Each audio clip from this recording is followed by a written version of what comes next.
Hello students, আমি Raya ma'am from Pal maths. তো আজ আমরা যে ক্লাসটা স্টার্ট করব সেটা হচ্ছে ইন্টিগ্রেশনের ক্লাস, যেটাকে ইনডিফিনিট ইন্টিগ্রাল বলা হয়। তো এই ক্লাসটা আমরা আজকে স্টার্ট করব। এটা ক্লাস 12-এ আছে। ICSE, CBSE, West Bengal board সমস্ত বোর্ডের জন্য এটা খুবই ইম্পর্টেন্ট চ্যাপ্টার। মানে অ্যাকচুয়ালি এই চ্যাপ্টারটা হচ্ছে আমাদের ক্লাস 12-এর সব থেকে ইম্পর্টেন্ট চ্যাপ্টার বলতে গেলে। এই ইন্টিগ্রেশন যেটা খুবই ইম্পর্টেন্ট চ্যাপ্টার, এবং অনেক স্টুডেন্ট এটা খুব মানে ভয় পায় করতে। অনেকের ফেভারিট টপিক হয়, অনেকের সব থেকে ভয় থাকে এই চ্যাপ্টার নিয়ে। তো আমি চেষ্টা করব সমস্ত কিছু ক্লিয়ার করে দেওয়ার এই চ্যাপ্টারে। তো ফার্স্টে স্টার্ট করি। তো ফার্স্ট আমরা জানবো যে আজকে কী পড়বো, লেকচার ওভারভিউ। ফার্স্ট আমরা দুটো টার্ম সম্বন্ধে জানবো, প্রিমিটিভ অর অ্যান্টিডেরিভেটিভ। দেন আমরা জানবো ইনডিফিনিট ইন্টিগ্রাল কাকে বলে। তারপর আমরা দেখবো geometric representation of indefinite integral, অর্থাৎ ইন্টিগ্রাল এই যে ব্যাপারটা আছে বা ইনডিফিনিট ইন্টিগ্রাল যে ব্যাপারটা আছে, এটাকে যদি আমরা কার্ভে প্লট করি তাহলে পরে এটার জিওমেট্রিক রিপ্রেজেন্টেশনটা কেমন হয় দেখতে। দেন বেসিক ইন্টিগ্রেশন ফর্মুলাস, অবশ্যই এখানে ফর্মুলা থাকবেই, যেমন আমরা ডিফারেন্সিয়েশনে পড়ে এসেছি যে ফর্মুলার উপর বেসড করেই সব প্রবলেমস হয়, এখানেও সেমভাবে ফর্মুলাস আছে। দেন মেথড অফ ইন্সপেকশন বলে একটা মেথড শিখবো, যেই মেথডে আমরা এই ইন্টিগ্রেশনটা ক্যালকুলেট করতে পারি। Then some properties of indefinite integral, then some basic problems. তো ফার্স্ট আমরা দেখি প্রিমিটিভ অর অ্যান্টিডেরিভেটিভ। আচ্ছা, আমরা তো পড়ে এসেছি ডিফারেন্সিয়েশন থেকে আমরা কোনো একটা ফাংশনকে ডিফারেন্সিয়েট করতে পারি, তার ডেরিভেটিভ বের করতে পারি। তো প্রিমিটিভ কাকে বলে? এখানে বলেছে আ function phi x is called primitive or an antiderivative of a function fx if ddx of phi x equals to fx। অর্থাৎ আমাদের কাছে যদি একটা ফাংশন phi x থাকে, এই phi x কে আমরা fx বলে অন্য একটা ফাংশনের প্রিমিটিভ বা অ্যান্টিডেরিভেটিভ তখনই বলতে পারবো যখন এই phi x কে যদি আমরা ডেরিভেটিভ করি, অর্থাৎ ddx of phi x equals to fx হয়। এটা যদি হয়, অর্থাৎ এই phi x কে ডেরিভেটিভ করলে যদি আমরা fx পাই, তবে এই phi x কে বলবো এই fx এর অ্যান্টিডেরিভেটিভ বা প্রিমিটিভ। তো তাহলে এই যে এইখানে যে বলা আছে এই ddx of phi x equals to fx, এখানে হচ্ছে আমার phi x টা অ্যান্টিডেরিভেটিভ অফ দ্য ফাংশন fx। তো অ্যান্টিডেরিভেটিভের তো কনসেপ্ট ক্লিয়ার হয়ে গেল। তাহলে আমাদের এখানে যদি phi x এর বদলে যদি সাপোজ এই যে phi x টা আছে, এই phi x এর জায়গায় আমরা ddx of phi x plus C বলে একটা কনস্ট্যান্ট আমরা ধরে নিই। তো আমরা কি জানি কনস্ট্যান্টের ডেরিভেটিভ কি হয়? 0 হয়ে যায়। তাহলে এই ডেরিভেটিভ কত হবে? ddx of phi x plus C করলে আমার কাছে আসবে phi dash x। এই phi dash x টাকে সাপোজ আমরা লিখে নিচ্ছি fx। তাহলে এই যে এই পার্টটা আর এই যে এই পার্টটা দেখছি, তো phi x প্লাস সি নি অথবা phi x, তো এই যে সিটা আছে, এই সিটা আমার একটা আরবিট্রারি কনস্ট্যান্ট।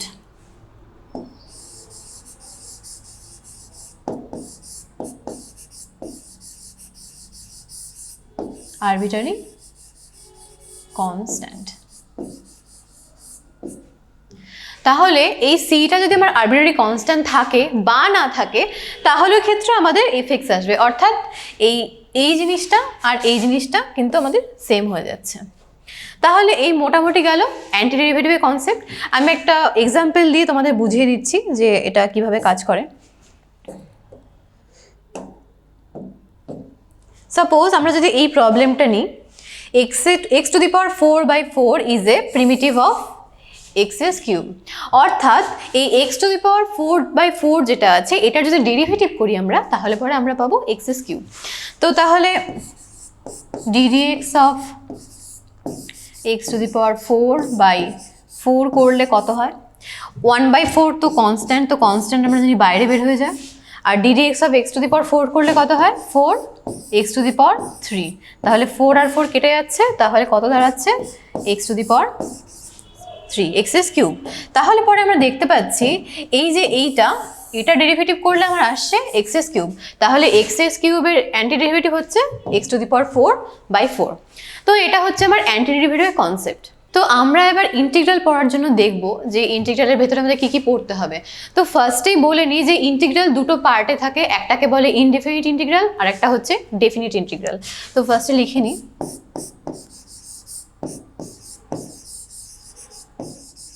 ইন্টিগ্রাল এটা দুটো ভাগ হয়, একটা হচ্ছে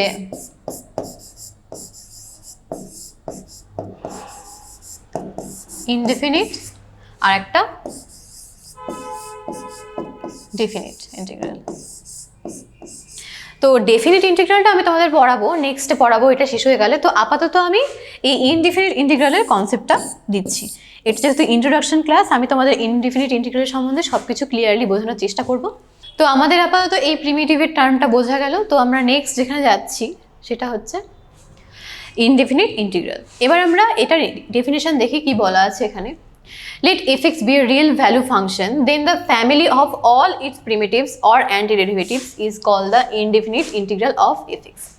অর্থাৎ fx যদি একটা ফাংশন হয়, যে সমস্ত ফাংশনকে ডেরিভেটিভ করলে আমরা fxটা পাবো, সেই সমস্ত ফাংশন বা প্রিমিটিভসকে, তাদের অল ফ্যামিলিকে টুগেদার বলা হয় indefinite integral of the function fx। তাহলে আমরা যেমন ফাই এক্সকে ডেরিভেটিভ করলে পাচ্ছিলাম এফএক্স, সেরকম যদি অন্য কোনো ফাংশনকে ডেরিভেটিভ করেও আমরা এফএক্স পাই, তাহলে ওই ফাই এক্স অ্যান্ড দেন জাই এক্স আর সাই এক্স যেই সমস্ত ফাংশনস থাকবে সেগুলোকে একসাথে বলা হয় ইনডেফিনিট ইন্টিগ্রাল অফ এফএক্স। আমরা এই চ্যাপ্টারে এই ইনডেফিনিট ইন্টিগ্রালগুলো কী করে ক্যালকুলেট করতে হয় সেটা বের করব। নেক্সট যে বলেছে, the process of finding an indefinite integral of a given function is called integration of the function. তো আমি যেটা বললাম যে আমি যখন সেই প্রিমিটিভ আর অ্যান্টিডেরিভেটিভগুলোকে বের করব, সেই যে প্রসেসটা সেটাই আমরা এখানে শিখব, যেটাকে বলা হয় ইন্টিগ্রেশন। তো এই যে এখানে বলেছে D D X of phi X plus C, এটাকে করলে আমার দাঁড়াচ্ছে এফ এক্স। তো এইটাকে আমি একটা এইভাবে লিখতে পারি যে আমি যদি এটাকে একটা কোনো সাপোজ কোনো সিম্বল দিয়ে ইন্ট্রোডিউস করতে চাই, তাহলে পরে আমি এই সিম্বলটা নিই, এই যে এই সিম্বলটা আছে এটাই আমার ইন্টিগ্রেশনের সিম্বল। এটাকে আমি লিখব F X DX equals to phi X plus C. অর্থাৎ ডেরিভেটিভ করে যে আমরা এরকম লিখতাম D D X of phi X plus C equals to F X লিখতাম, সেটাকে আমরা যখন ইন্টিগ্রেশনের ফর্মে লিখবো তখন উল্টোটা হবে, ইন্টিগ্রেশন সিম্বলটা ইউজ করবো F X of DX equals to phi X plus C. এখন আমরা কিছু টার্মস দেখে নিই। দি সিম্বল, এই যে এই সিম্বলটা আছে আমার কাছে, এই যে এই সিম্বলটা আছে, এটা আসলে সামেশন বোঝায়। মানে অনেক আগে যখন আমরা সবাই সামেশন ইউজ করতাম তখন সবাই সামেশনটা এইভাবে লিখতো। তো অনেক আগে যেহেতু আমাদের এই সামেশনটা এস হিসেবে লেখা হতো, তো এটার থেকেই ধীরে ধীরে আমাদের এই ইন্টিগ্রেশন সাইনটা এসেছে। এটার মানেও কিন্তু অ্যাকচুয়ালি সামেশনই বোঝায়। যেহেতু আমি বললাম যে ইন্টিগ্রেশন মানে সমস্ত জিনিসকে জোড়া লাগানো বা অ্যাড করা, তো সেখানে এই ইন্টিগ্রেশন সাইনটা কিন্তু সাম অর্থে বোঝায়। তাহলে এই যে এটা হচ্ছে is read as the indefinite integral of F x with respect to x. আমাদের যখন এই ডিএক্স বলা হচ্ছে তার মানে হচ্ছে উইথ রেসপেক্ট টু এক্স আমরা ইন্টিগ্রেশনটা ক্যালকুলেট করছি। দেন এই যে সিম্বলটা এটাকে বলা হচ্ছে ইন্টিগ্রাল সাইন, এই সাইনটাকে বলা হয় integral sign. Then F X is called the integrand. অর্থাৎ এখানে যদি আমি লিখি F X DX equals to phi X plus C, তাহলে এই এফ এক্সটা আমার ইন্টিগ্র্যান্ড, যাকে আমরা ইন্টিগ্রেশন করছি। এটা আমার integral sign. x is the variable of the integration। তো আমরা তো এখানে ইন্টিগ্রেশন করছি এই x ভ্যারিয়েবলটারই, তো সেই জন্য x হচ্ছে variable of the integration. dx is the element of integration or differential of x। এই যে dxটা আছে এটাকে বলা হচ্ছে আমার এলিমেন্ট অফ ইন্টিগ্রেশন অথবা ডিফারেন্সিয়াল অফ x।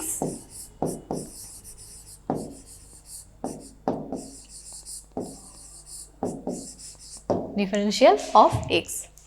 আর এই যে এখানে সি আছে, এই সিটাকে আমরা লিখব আরবিটারি কনস্ট্যান্ট।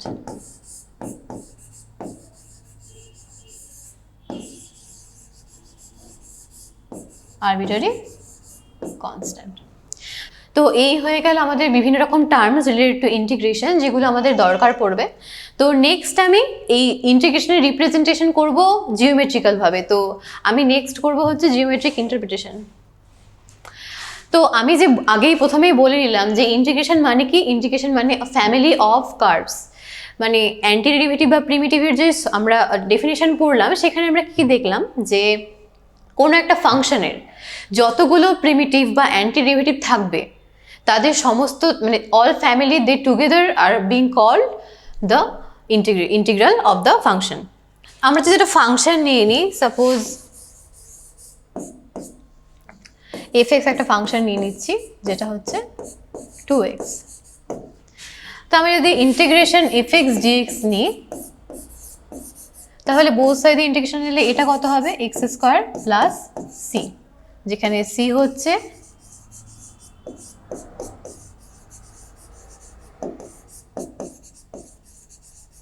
Arbitrary constant. তাহলে এই যে c এর ভ্যালুটা, এই c এর ভ্যালুটার যেহেতু আমাদের কাছে আরবিট্রারি, তো বিভিন্ন c এর ভ্যালুর জন্য আমরা এখানে বিভিন্ন রকম গ্রাফ পাবো। তো এই যে সমস্ত গ্রাফগুলো পাবো, এই সমস্ত কার্ভগুলোকে একসাথে বলা হয় যে মানে এই সমস্ত কার্ভগুলো একসাথেই রিপ্রেজেন্ট করে এই ইনডিফিনিট ইন্টিগ্রালটা। তাহলে আমি যদি c এর ভ্যালুটা 0 নিই তাহলে আমার কাছে এটা আসবে y = x²। আমি এটাকে y ধরে নিচ্ছি। তাহলে y = x² গ্রাফটা আমার কিভাবে দাঁড়াবে,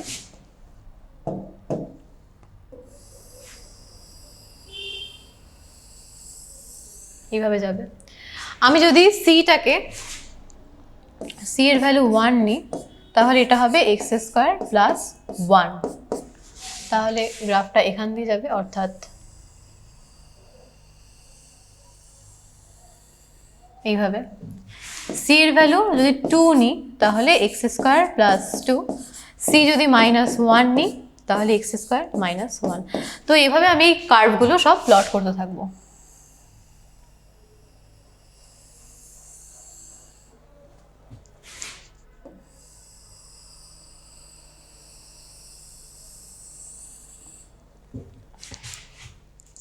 এই যে ফ্যামিলি অফ কার্ভস আমরা পাচ্ছি, এই যে প্লটটা, এটাই কিন্তু ইনডেফিনিট ইন্টিগ্রাল আমাদের বোঝায়। তো পরে যেটা আছে বেসিক ইন্টিগ্রেশন ফর্মুলাস। তো আমরা যদি ডেরিভেটিভ বা ডিফারেন্সিয়েশনের ফর্মুলাগুলো জানি তো সেখান থেকে আমি ইজিলি এই ইন্টিগ্রেশনের ফর্মুলাগুলো ডিরাইভ করতে পারবো। যেমন আমি যদি এই ফর্মুলাটা নিই, integration x⁴n dx = x⁴n + 1 / n + 1 + c। তো আমি যদি দেখি, আমি যদি x⁴n + 1 / n + 1 এটার ডেরিভেটিভ করি তাহলে কি আসে, ddx of this part.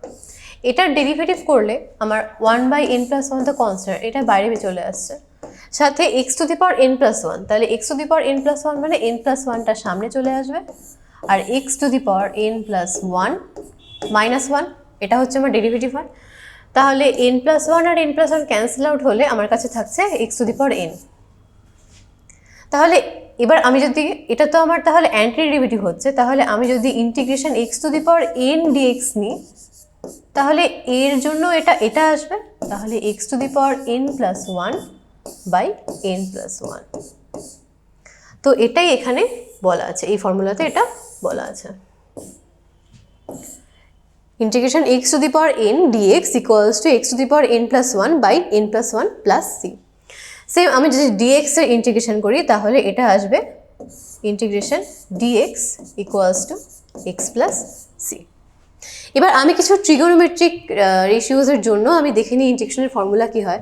Suppose আমি যদি sin x এর ডেরিভেটিভ করি, অর্থাৎ ddx অফ sin x, এটা আমরা কত পাই, ddx অফ sin x করলে আমরা পাই cos x। তাহলে cos x এর ইন্টিগ্রেশন কত, integration of cos x dx মানে এটা হচ্ছে sin x। সিমিলারলি যদি আমি tan x এর করি, ddx অফ tan x, তাহলে এটা যাবে sec² x, তাহলে integration of sec square x dx equals two tan x। তো সেমভাবে এই ফর্মুলাগুলো সবগুলো ডিরাইভ করা যায়। যেমন cos x এর ইন্টিগ্রেশন sin x এর minus cos x, sec x এর tan x। তারপরে আমি যদি ইনভার্সের ফর্মুলায় যাই তাহলে আমরা কি জানি যে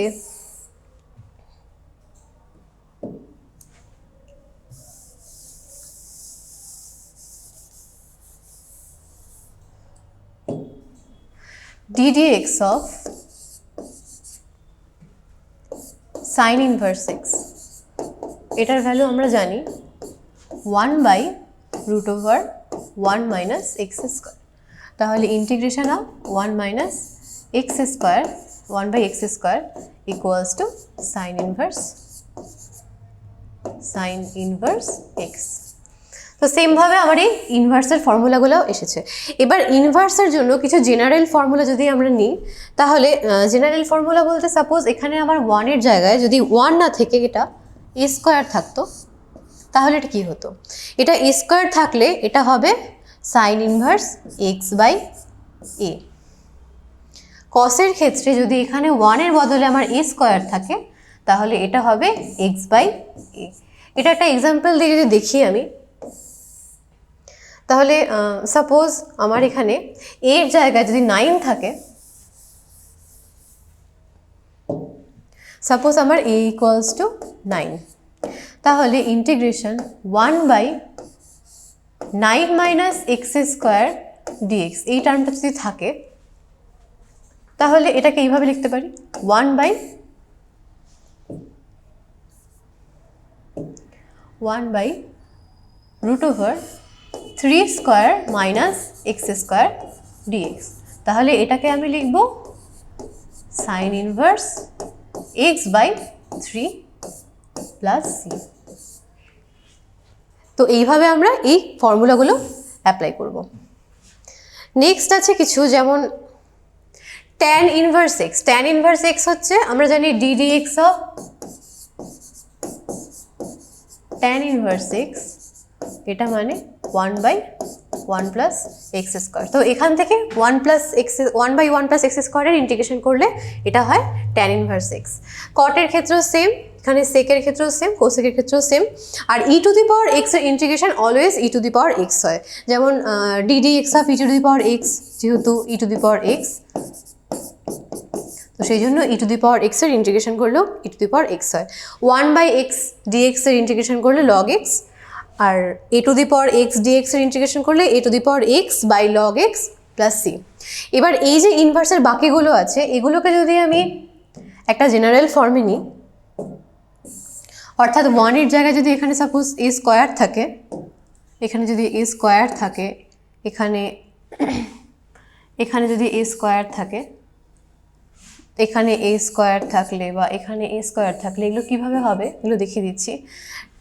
সাইনের ক্ষেত্রে আমরা দেখলাম x/a হয়, ট্যানের ক্ষেত্রে এখানে একটা 1/a আসবে, 1/a x/a। কটের ক্ষেত্রেও একটা minus 1/a x/a।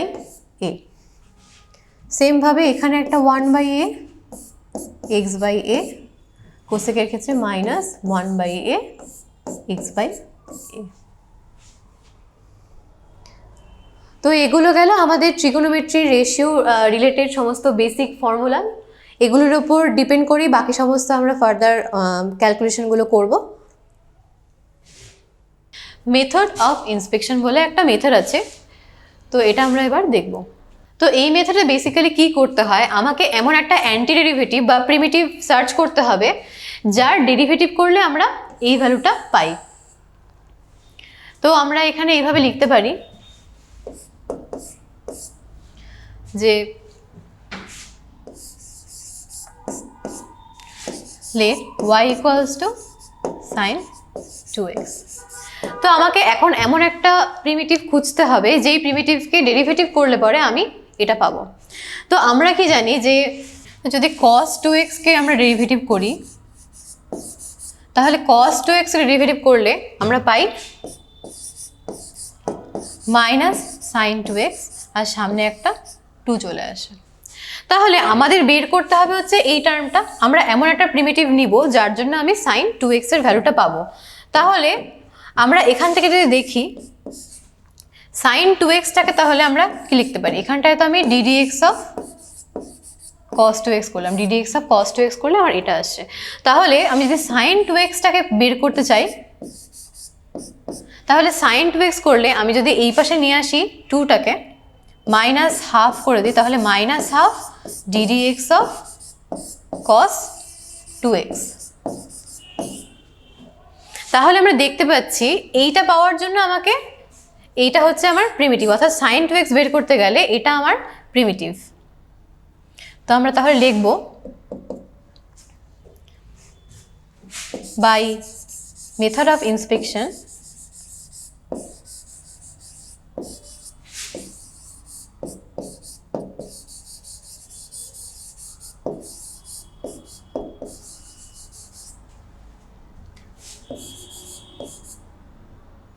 we find that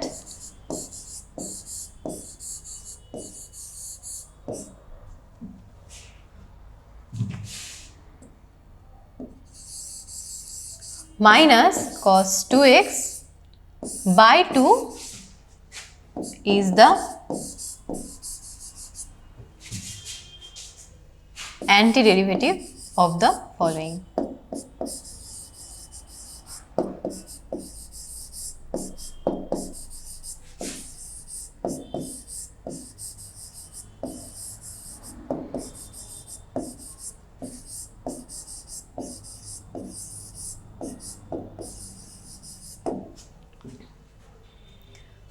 তাহলে আমরা প্রথমে দেখব যে কি ফাংশন দেওয়া আছে, দেন এমন একটা প্রিমিটিভ খোঁজার চেষ্টা করব যেটা ডেরিভেটিভ করলে আমরা এই গিভেন ফাংশনটা পাই।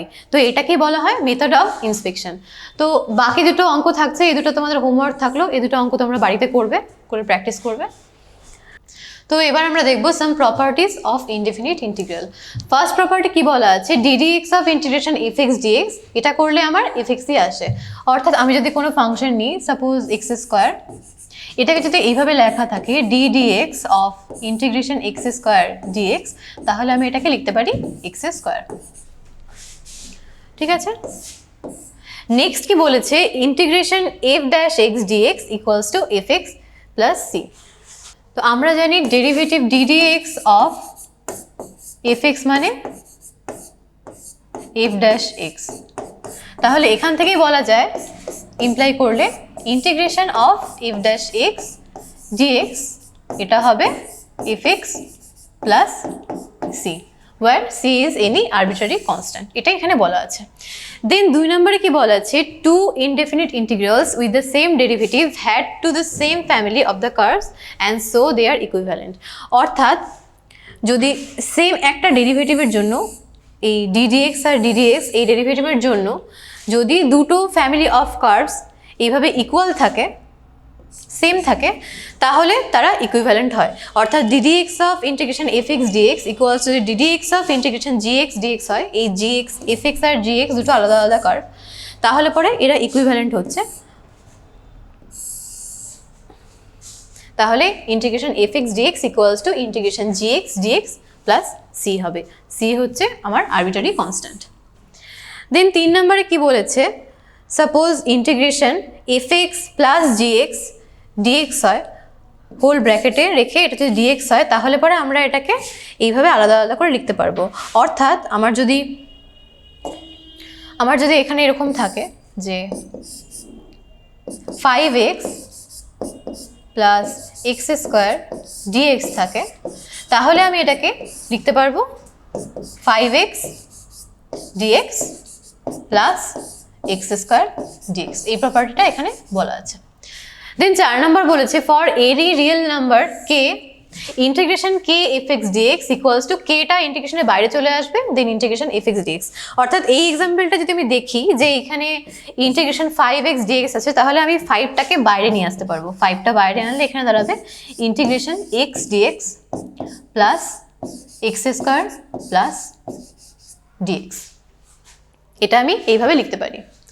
Then properties 3 and 4 can be generalized to a finite number of functions f1, f2 and fn and the real numbers k1, k2 and kn giving.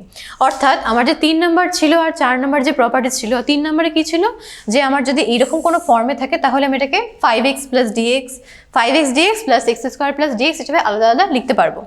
আর 4 নম্বরে কি ছিল, যদি একটা রিয়েল নাম্বার k থাকে তাহলে এই kটাকে আমি ইন্টিগ্রেশনের বাইরে নিয়ে আসতে পারবো।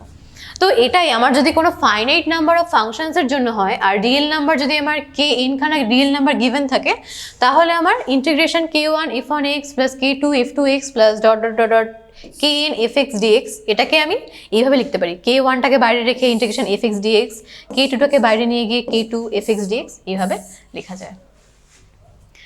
তো এটা হচ্ছে আমার গেল বিভিন্ন রকম properties with related to indefinite integral. তো আমরা এবার কিছু বেসিক প্রবলেম দেখব এই প্রপার্টিগুলোকে ইউজ করে। এখানে বলেছে ফাইন্ড দ্য ফলোয়িং ইন্টিগ্রালস। আমি 1 নাম্বারটা দেখে নিই। 1 নাম্বারে কি বলেছে, x³ - 1/x² dx। তো এটাকে আমি লিখছি, আমি যদি x² এই পাশে নিয়ে নিই অর্থাৎ x³/x² dx, এটাতে আমি থার্ড প্রপার্টি অ্যাপ্লাই করলাম অ্যান্ড দেন 1/x² dx, এখানেও আমি থার্ড প্রপার্টি অ্যাপ্লাই করলাম। তাহলে এটা কি দাঁড়ায়, x² কেটে যাচ্ছে, এটা x dx আর এখানে 1/x² dx। তো এটা আমরা তো জানি যে ইন্টিগ্রেশন x dx মানে কত হয়, আমাদের ফর্মুলা কি ছিল এখানে, ইন্টিগ্রেশন x⁴n dx এর ফর্মুলা কি ছিল, এটার ফর্মুলা ছিল x⁴n + 1/n + 1 plus c, where n not equals to -1। তাহলে এটা যদি আমি এখানে অ্যাপ্লাই করি তাহলে x এখানে 1 আছে, তাহলে 1 + 1 2 x²/2। আর এইদিকে কি হবে, এটাকে যদি আমি এখানে আছে যে এখানে আছে 1/x² dx, তাহলে আমি এটাকে এই ফর্মে নিয়ে যাব। তাহলে এটাকে এই ফর্মে নিয়ে গেলে x⁻² dx। এবার x⁻² কে যদি আমরা ইন্টিগ্রেশনের ফর্মুলা অ্যাপ্লাই করি তাহলে এখানে যাবে x⁻² + 1, নিচে থাকবে -2 + 1 অর্থাৎ x⁻1 নিচে -1। তাহলে এখানে একটা -1 অ্যাড হবে, তাহলে এটা -1 প্লাস হয়ে যাচ্ছে, এটা প্লাস x⁻1, x⁻1 মানে 1/x, তাহলে 1/x plus c, where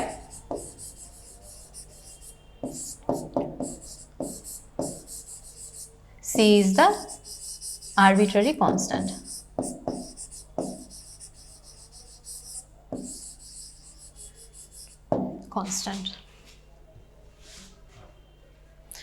দেন আমার সেকেন্ড অঙ্কটা চলে যাই। সেকেন্ড প্রবলেমটা কি বলেছে,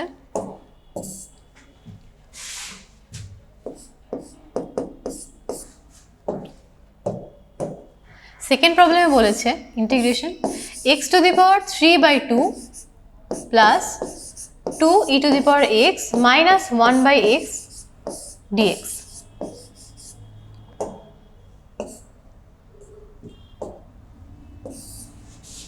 তো এটাকে আমরা করব। তো আমি ফার্স্টে এটাকে 3 নম্বর প্রপার্টিটা অ্যাপ্লাই করি। তাহলে 3 নম্বর প্রপার্টি অ্যাপ্লাই করলে x⁴/2 dx মাইনাস, এখানে 2 আছে তো আমি এখানে 2টাকে ফার্স্টে বের করে নিচ্ছি, কারণ 4 নম্বর প্রপার্টি অনুযায়ী যদি একটা রিয়েল নাম্বার থাকে তাহলে সেটাকে আমি ইন্টিগ্রেশনের বাইরে আনতে পারি।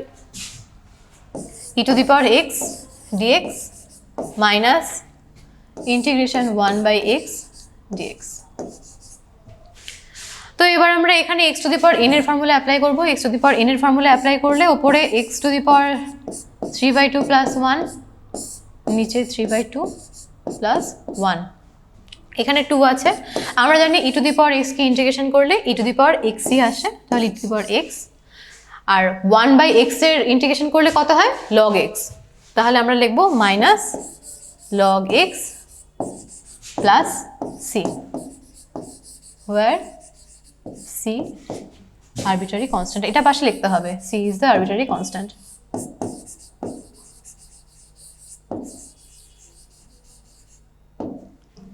তাহলে এটাকে সিম্পলিফাই করি, সিম্পলিফাই করলে এটা নিচে 2 উপরে 5, তাহলে এটা উল্টালে যাবে 2/5 x two the power 5/2 plus 2 e to the power x minus log x plus c,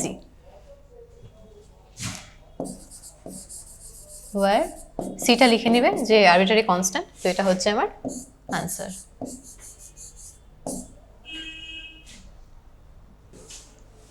তো এই লেকচারটা আজকে এই পর্যন্তই থাকলো। নেক্সট লেকচারে আমরা এই ইন্ট্রোডাক্টরি ক্লাসের উপরেই বাকি সমস্ত অঙ্ক সলভ করে দেখাবো, ওগুলো ডিসকাস করে দেবো। Thank you everyone.